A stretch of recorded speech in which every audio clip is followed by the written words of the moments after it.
Day for the parents of Ashanti Billie. Today they came back to the area where their daughter was kidnapped to get her car back.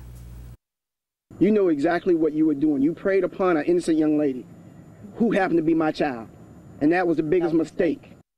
This comes one day after federal investigators announced an arrest in Billie's murder. He's right there. Retired Navy veteran Eric Brown is a homeless man accused of abducting Billie at JEB Little Creek in September.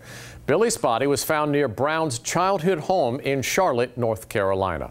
In 15 pages of court documents, investigators revealed a detailed review of Brown's cell phone usage leading up to and after Billie's disappearance. According to the criminal complaint, Brown used his cell phone nearly every day in September, except the 18th, the day Billie vanished.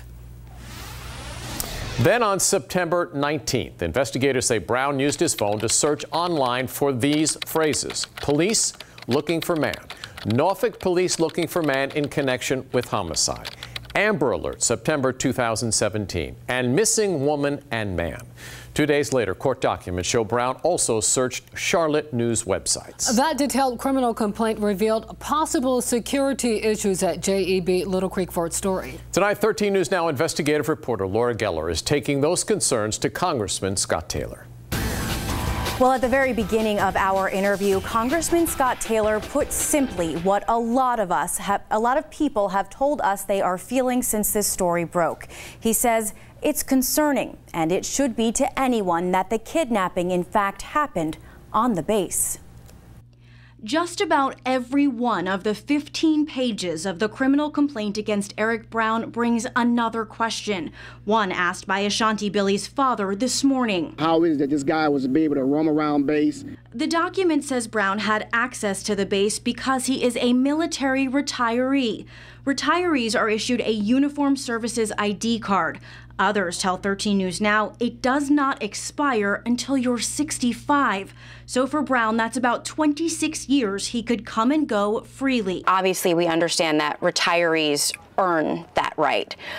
Should retirees have to check in every once in a while? When you're talking about taking away people's privileges for a bad actor, I think I would be cautious and certainly resistant to that. I do think that what should be looked at is the reporting of such. So let's say, for example, a guy is convicted as a civilian, he's a military retiree, but convicted of some domestic violence or something like that. Perhaps there should be some data sharing there. According to court records, Brown was on the radar of some people on the base. In fact, when we broke the news of this arrest and put Brown's mugshot on air, some said they recognized him from the bases in our area. Should someone who could have actually done something about it, like the MPs or security personnel, have done something, should have noticed as well? It's easy to look at that in retrospect and say that. Listen, if you're in the security profession, you should definitely have your head on a swivel. You should see things that may look out of place. The complaint also notes Brown is homeless, and there's no evidence he left the base for 4 days.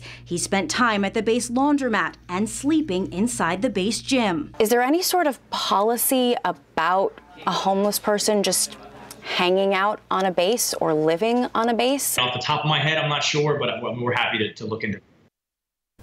Now, Taylor is already scheduled to have a briefing with the Navy this month. Concerns we brought you about the grainy surveillance video prompted that meeting.